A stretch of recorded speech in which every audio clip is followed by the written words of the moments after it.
You're a spoiled rich girl, yet you willingly dedicated 7 years of your youth to your hearing-impaired boyfriend. You silently endured even when he took off his hearing aid and ignored your heartfelt words, and you even pretended to be calm when he publicly blocked you on social media at his friend's wedding. Everyone thought you would continue to love him humbly forever, but I personally threw the engagement ring out the window, only because I discovered that this relationship was a meticulously planned deception from the very beginning. Luke can't hear. He throws away his hearing aid when we argue. He never lets me into his real social circle. At a class reunion, someone asked him, "How do you put up with Miss Jennifer's temper?" Luke pointed to his hearing aid. "Take it off!" The whole room burst into laughter. It was the third day after I returned from abroad that I finally went back to Luke's house. As soon as I opened the door, I could clearly feel that no one had lived there for a long time. Although there was an aunt cleaning, human presence is really a subtle thing.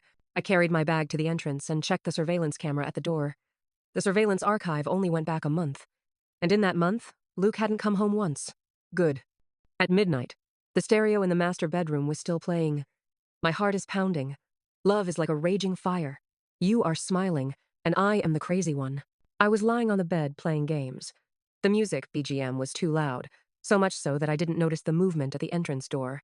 Until my music suddenly paused, I thought it was haunted. I turned my head and saw Luke, wearing silver-rimmed glasses and looking like a refined scoundrel, standing at the foot of the bed. "You're back in the country?" I turned back to continue playing my game, replying to him. "Yeah, been back for 3 days." Luke didn't speak for a long time. It wasn't until I finished my round that I realized he was still standing there motionless. Luke said he had been too busy recently, and next time he would definitely go abroad with me to see an exhibition. I looked up. "No need. I'm having a great time with my girlfriends." It wasn't until Luke finished washing up and lay down beside me that I instinctively turned over, presenting my back to him. I suddenly realized that I might not love Luke anymore. Tears welled up instantly, soaking the pillow. I once thought that just being by Luke's side was enough, but the human heart is too greedy. I wanted Luke to love me. Luke, outwardly, was my perfect boyfriend, until that day. I realized then that there was an unbridgeable chasm between us. He refused to let me get close to him. The company Luke now runs was co-founded with a university classmate. When that classmate was preparing to get married, the invitation was sent to our home. I naturally assumed Luke would definitely take me to the wedding. I picked out a gift for the newlyweds in advance and booked a makeup artist for that day. I chose a dress that was neither ostentatious nor undignified. Then came the day of the wedding.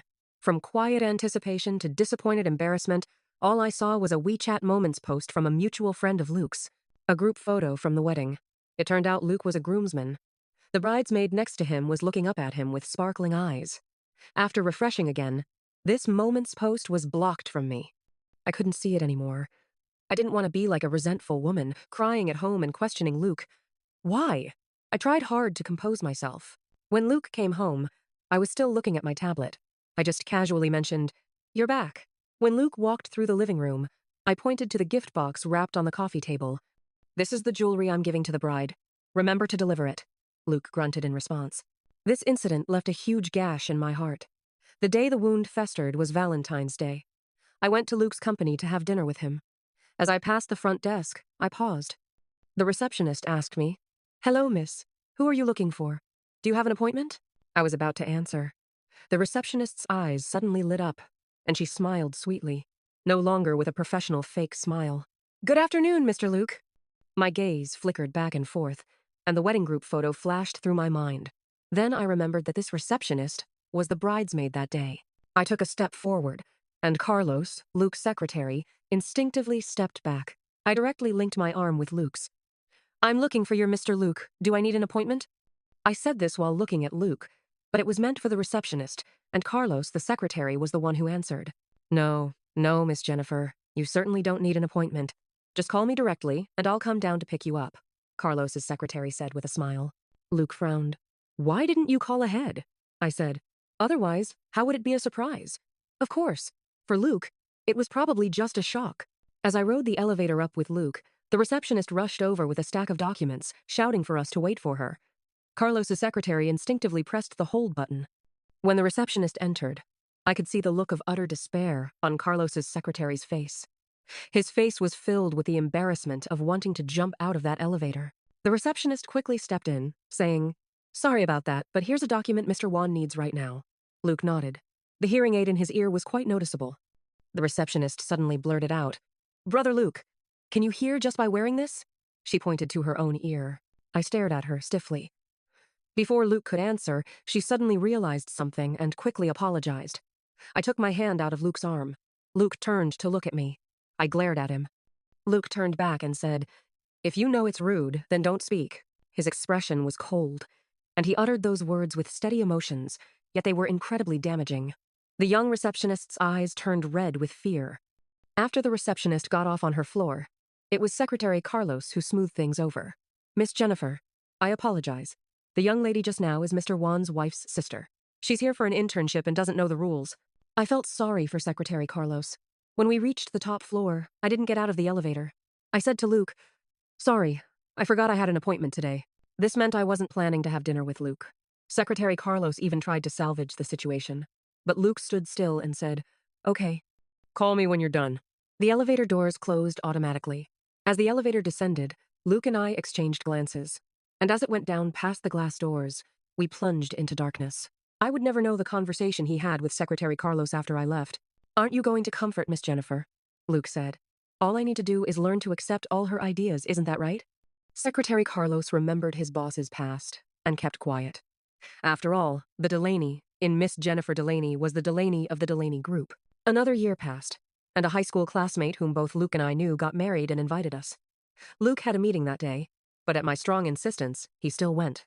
Watching the bride walk towards the groom in her pure white wedding dress, my heart was suddenly pricked. So this is what a wedding is like. When the priest called for the newlyweds to kiss, I looked at Luke, and Luke was looking at me too. After the wedding banquet, we drove home in silence. My phone vibrated. It was Dad asking Luke to come home for dinner with me this weekend. I fiddled with my phone, pretending to casually ask him, "Are you free this weekend?" Luke was looking at the traffic in the rearview mirror. "What's wrong?" "My dad asked if you wanted to have dinner." The half of his face that was visible stiffened for a moment. Then he said, "I'm on a business trip this weekend."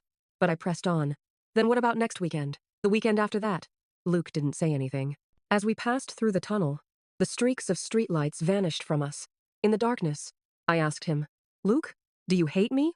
Or do you hate my dad?" Emotions poured out. "Every time my dad calls you, you always have all sorts of things going on. Did my dad offend you?" Luke reached out a hand to pull me, and he finally spoke. But what he said was, "Let's talk about it when we get back." Luke's disregard made me even more reckless with my words. "Luke, are you an ungrateful wretch? My dad has been so good to you." The car screeched to a halt. Even with the seatbelt, I still lurched forward quite a bit. Luke leaned over and cupped my chin with one hand, and I seemed to see hatred in his eyes. "Yes, I'm just a poor student sponsored by your family." I couldn't understand. "Luke, why do you always bring up being a poor student when it comes to us? Would I look down on you or hate you?" Luke slowly let go of me, his eyes dazed. His voice seemed a little hoarse, but I am. He reached up and took off the hearing aid on his right ear. "I'm also deaf." I hadn't yet recovered from Luke's sudden action of removing his hearing aid. Luke restarted the car, leaving only one sentence in the air. "I told you a long time ago. We're not right for each other." Yes. When Luke agreed to be with me, he said, "Even if I never love you?" He relented for the first time, and I, stunned, quickly nodded. So he said, "Okay, then let's try." Yes, it was my mistake. The moon wouldn't come running to me. After that night, without telling him, I flew to London to see an art exhibition. For 3 months, I didn't contact Luke once. Luke, however, was unusually persistent, occasionally sending me messages in my evening and his early morning. "It's raining. Remember to take an umbrella when you go out." I ignored him. After seeing exhibitions, skiing, bungee jumping, after trying everything, on the eve of finally planning to return home, I sent Luke a message. "When I get back, I need to talk to you." Luke didn't respond to that. But the moment I jumped off the snowy mountain in Austria, I suddenly realized I shouldn't hold on to him anymore. If I'm too obsessed with having a prince and princess live happily ever after ending with Luke, would I really be able to forget all the pain before that ending on the day it came true? It was the 3rd day after returning home that I went back to Luke's place. The surveillance camera at the entrance showed that he hadn't been home for a month, but he came back in the early hours of the morning. Luke said he would go out with me next time. I understood that this was Luke's awkward way of making amends. I started speaking politely to Luke. "No need. My girlfriends and I are having a great time." As I was half asleep in the middle of the night, a warm skin pressed against my palm. He held my hand, Perhaps even someone as cold as Luke felt something.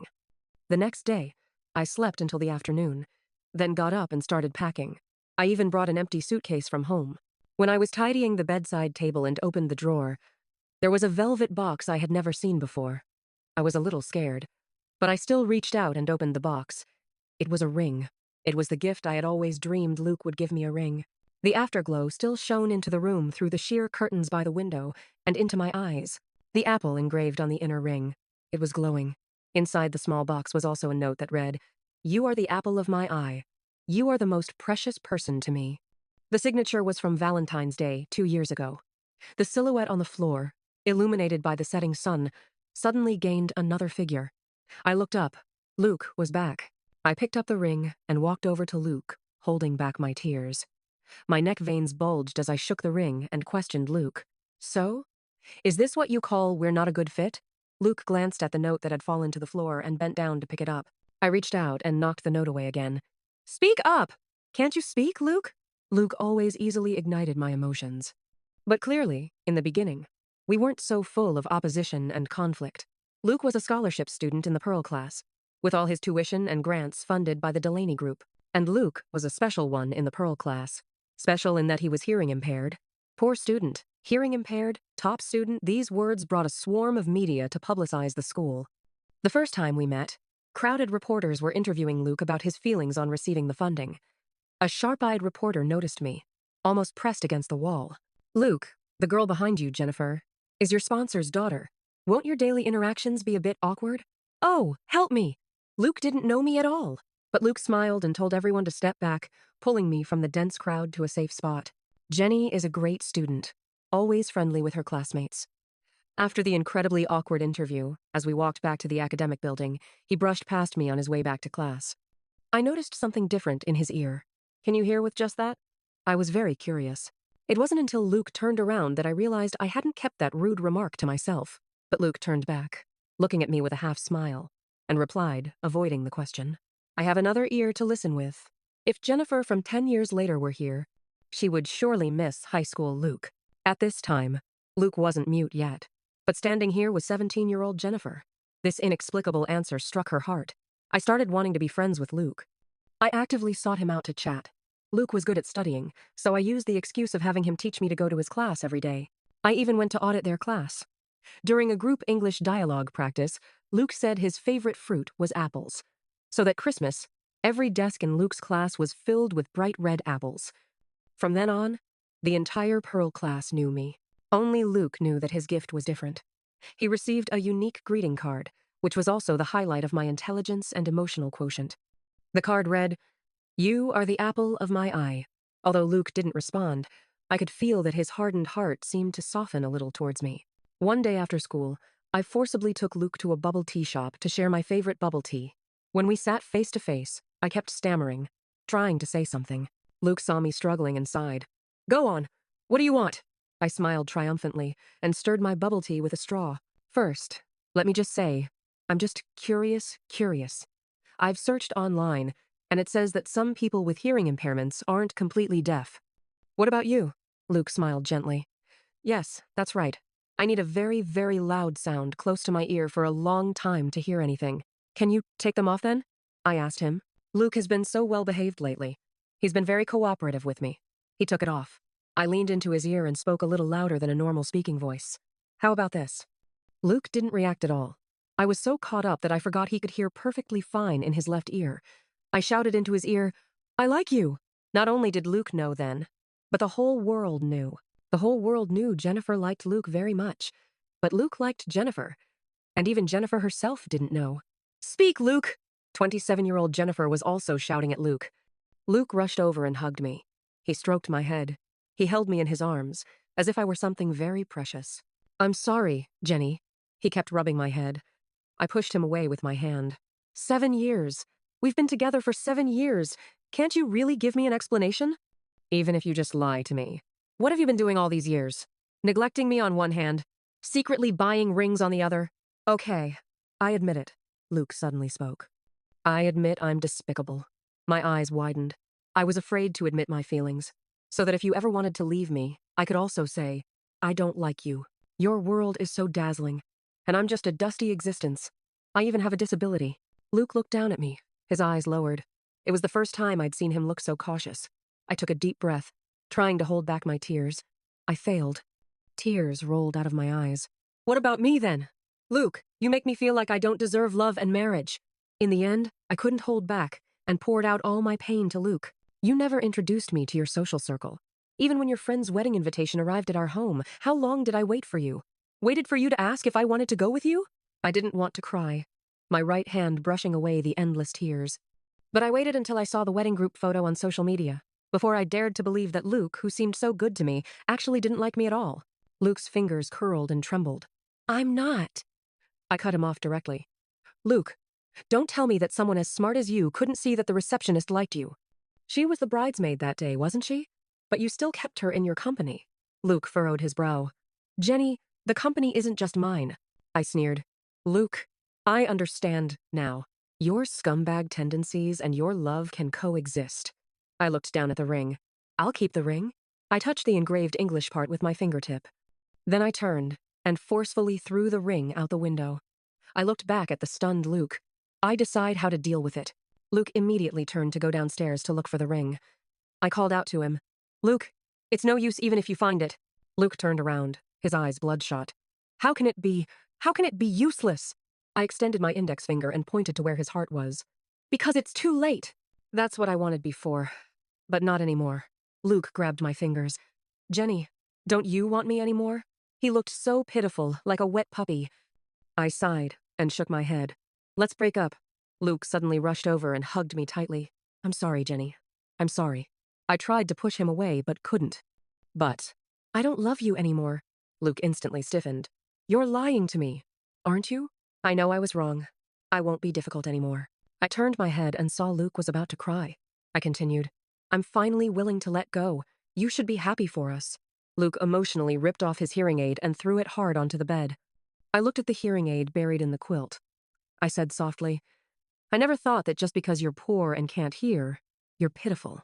Luke, you're excellent. So don't deny my love. I moved out of Luke's house that very night. In the early days of his startup, Luke always shared an apartment with others and never let me visit.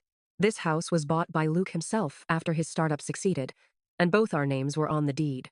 Luke sent me messages every day, sharing what he did that day. He would send me goodnight messages every day. After watching them for a week, I hardened my heart and blocked him. Soon after, there was a high school reunion, and I also needed a suitable way to tell everyone. We broke up. I thought Luke wouldn't come, but then I heard his voice at the door. Someone asked him, Mr. Luke, how do you put up with Miss Jennifer's temper? Luke said, take it off. I raised an eyebrow, and the waiter who was about to open the door for me awkwardly lowered his head. I pushed the door open with one hand. Everyone's smiles froze, then quickly turned into fawning grins. The young lady is finally here. We were just asking Luke about you. I smiled and looked at Luke. He seemed to be drunk. On the surface, nothing was obvious, but his eyes were already blurry. Is that so, Luke? Luke looked at me and nodded very slowly. I looked at the person who had asked Luke the question. Thank you for your concern. Luke won't have to put up with it anymore. Luke is free. The person's face instantly turned pale.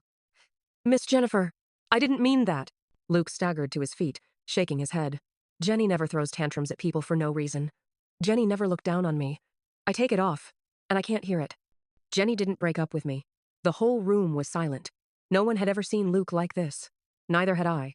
Perhaps it was because I used to chase after Luke so much that no one believed it. It was actually me who broke up with him. When the party ended, I wanted to leave first, but everyone tacitly handed the drunk Luke over to me. I didn't want to deal with him, but seeing him sitting there with his head down, he looked like a child no one wanted. One last time, I walked over and, quite naturally, took his phone from his pocket, unlocked it with his fingerprint. I found Tony's WeChat, a college classmate who was very close to Luke. XX Hotel. Luke is drunk. Come pick him up. The other side replied instantly. I'm not gay. I have a wife. I was about to explain when he called me. It's me, Jennifer. One sentence stopped him from talking. He's drunk. Pick him up or don't. I don't care. My kindness ended there. Sister-in-law, don't leave yet. I'll be right there, Tony hurriedly called out. No need. I have something else to do. I was about to hang up. No. I have something big to tell you. That stubborn mule Luke will never say it in his life. I could hear him already rushing out the door. Then it's settled. Sister-in-law. I'll be right there. I looked at the darkened screen, then at the sleeping Luke. Luke and his friends really have such contrasting personalities. Tony arrived at the private room in less than 10 minutes. Tony and I weren't close. We had only met before. He first glanced to see if Luke was really asleep. Then he scratched his head, a little embarrassed. How should I put it? I stood up. Then don't say anything. As I passed Tony and was about to open the private room door, Tony suddenly said, "Your father looked for Luke." I stopped. "Your dad hoped he would give up his career here, marry you, and inherit your family's company. That stubborn mule certainly wouldn't agree," Tony said, seeing that I was listening, and added a bit more. "When our company first started, your father put a lot of pressure on us." Tony probably felt bad talking about someone's father in front of them, so he kept touching his nose. Maybe he was still being a bit too subtle. If my father wanted to put pressure on someone, almost no one would refuse to yield to him. I was speechless. "I'm sorry, I didn't know." I knew the words were powerless, but I still said them. "It's okay, Miss Jennifer. This was something your father and Luke agreed upon. They both didn't want you to know." Tony suddenly became serious. "Your father hadn't been putting pressure on us in recent years, but recently, for some reason, he started again.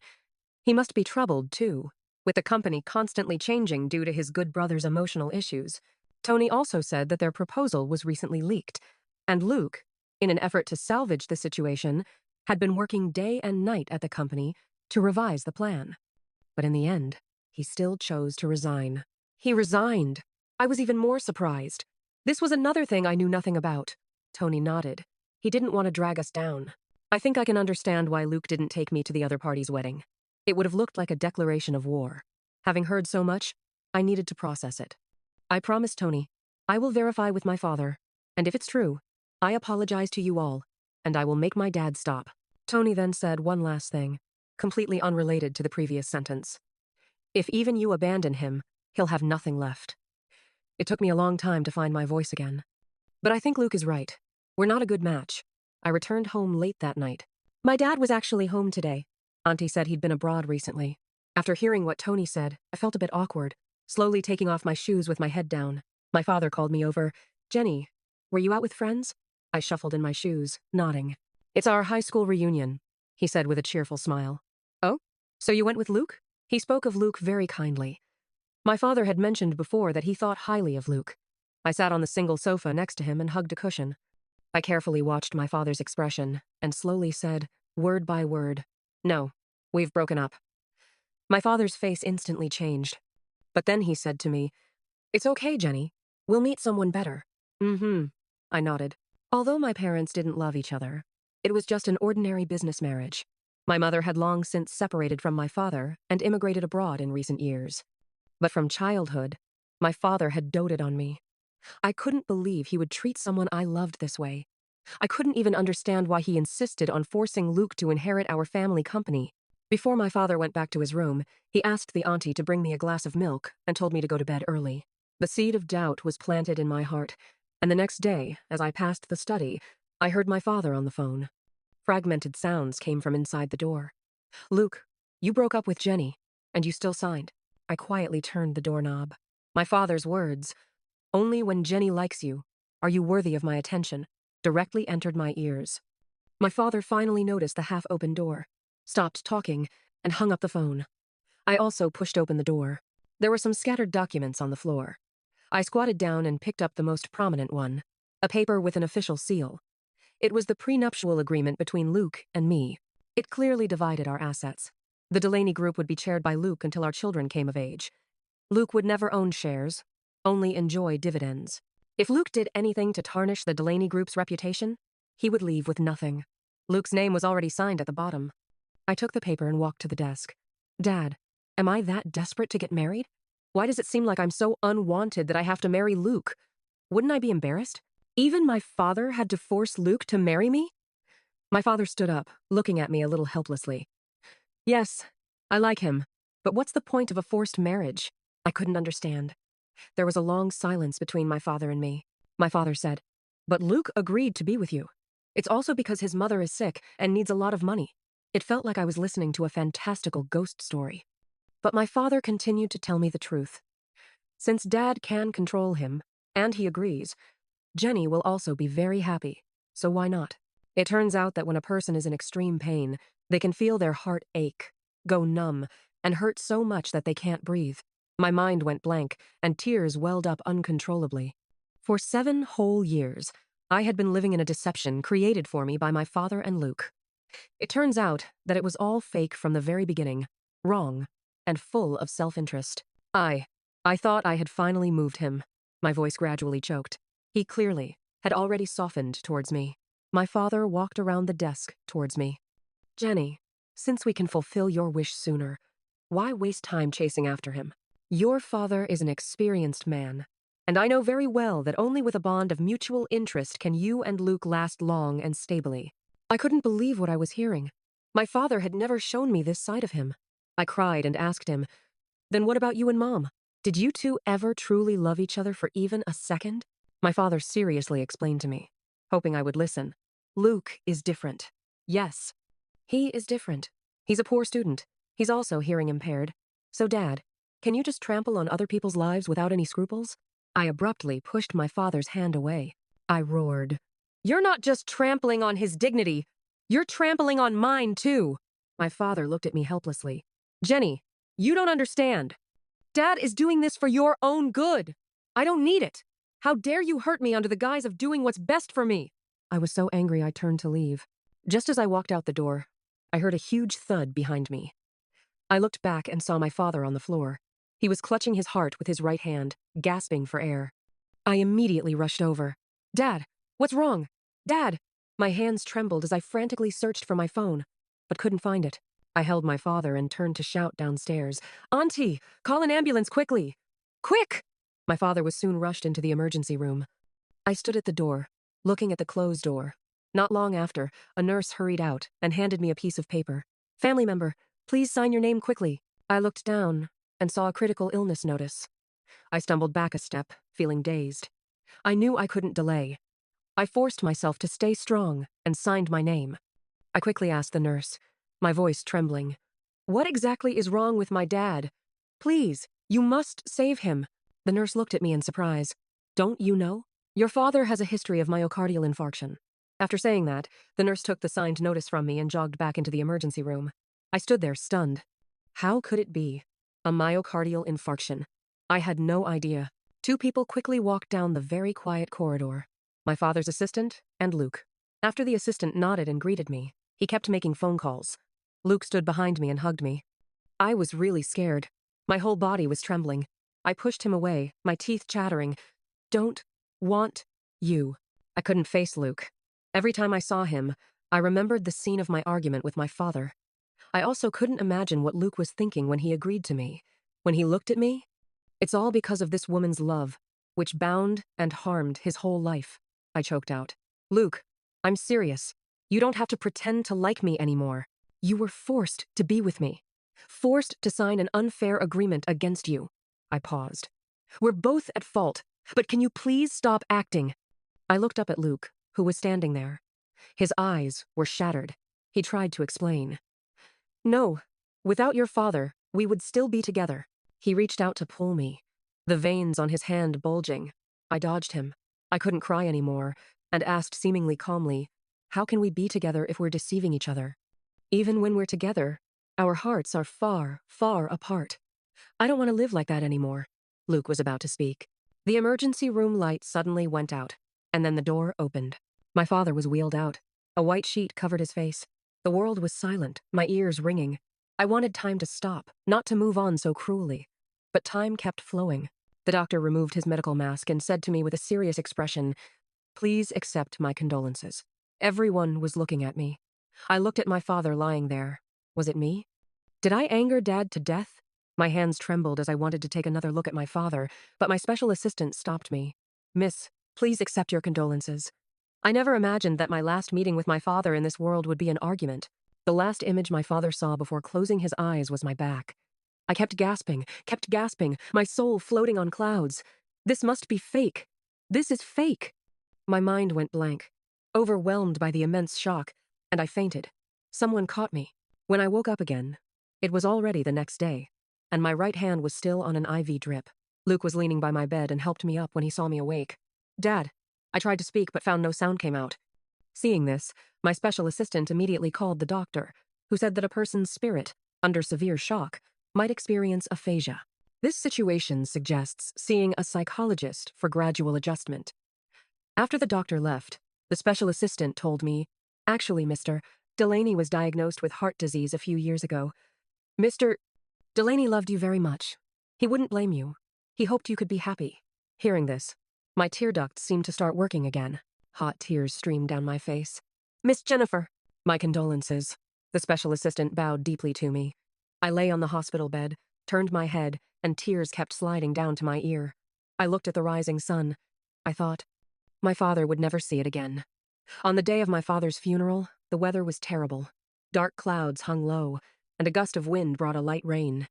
My mother had returned to the country 3 days earlier. She wore a black suit, and the special assistant held a large black umbrella for her. My mother walked up to me, in front of my father, in front of everyone. She slapped me hard. "Jennifer, you'd better wake up. Life isn't just about your damn love." This was the first time my mother had taught me, and also the first time she had disregarded her upbringing and said words that were unfitting for a lady of her standing. I held the white chrysanthemums in my hands. I knelt before my father's grave and touched the engraved name, "Beloved daughter Jennifer." I couldn't speak, so I whispered in my heart to Dad, "Dad, I love you. If there's a next life, I will definitely be a very, very good daughter. Dad, I miss you so much." The funeral ended, and as I was about to get into the car my assistant had opened for me, I looked back and saw Luke in the distance, holding a black umbrella and wearing a black overcoat. I gestured to my assistant to wait a moment and walked towards Luke. Luke naturally tilted the umbrella towards me. I don't know what I look like right now. I don't know that my face is pale and gaunt, so thin that my clothes hang loosely on me. Luke gripped the umbrella handle tightly. I opened my mouth, but no sound came out. I took out my phone, opened the notepad, and typed out my message to him, word by word. "Luke, let's end it here. I regret it. Let's let each other go. We were wrong from the very beginning. We could never understand each other." I didn't understand where his inferiority complex came from. He also didn't understand what I truly needed. After typing, I looked up at him. Luke gazed at me, and a tear fell from his reddened eye. He was very restrained, his voice hoarse. He said, "Okay." I refused the umbrella Luke offered me and got into the car. As the car slowly drove away, I turned my head and saw Luke still standing there through the rear window. He stood with his back straight, holding the umbrella, until he gradually became a small black dot. This was the last time we would see each other in our lives. I chose to go abroad to continue my art studies. My mother hired a professional agent to manage the Delaney Group, so I didn't have to worry about anything. My mother told me to finish my studies well and to take a break to cure my aphasia. I got along very well with my classmates from all over the world. My classmates always thought I had a speech impediment and took care of me in every way. But for more than a year, I still couldn't speak and could only learn some superficial sign language. On Christmas Eve, I received many beautiful apples. When the first classmate put a bright red apple into my hand, I tried to open my mouth. But I hadn't spoken for too long. First, I made a few ah-ah sounds, and the classmate thought I must be trying to say thank you. He quickly said, "No problem, no problem." I tried for a very long time and finally managed to say, Thank you." The classmate's eyes widened, and his mouth dropped open.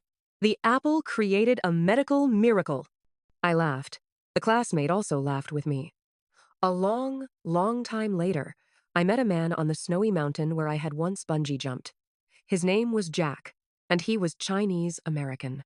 I didn't want to speak, so he taught himself sign language for me. But actually, I couldn't understand most of it. However, watching him being silly, sometimes I found it quite cute. We fell in love and smoothly entered into marriage. My mother specially flew over to attend my wedding in the church. After the wedding, she gently hugged me. "Your dad and I both love you very much, and we hope you'll always be as happy as you are today." I didn't cry. I nodded in agreement. Jack and I never fought. He always tolerated all my moods. It seems I really did find the more suitable, better person. A simple life is also a life worth living. We walked hand in hand into the twilight years of our lives. My husband, Jack, passed away before me. A few years later, my own body began to send out warnings. I lay in the hospital bed, on a ventilator, quietly awaiting the last moment of my life. The moment my heart stopped. In that second, my life's memories flashed before my eyes like a carousel. A person's life is made up of several moments. Finally, I saw a young man. He smiled and looked back. Jenny, I can hear with my other ear. From then on, I no longer existed in this world. We no longer existed.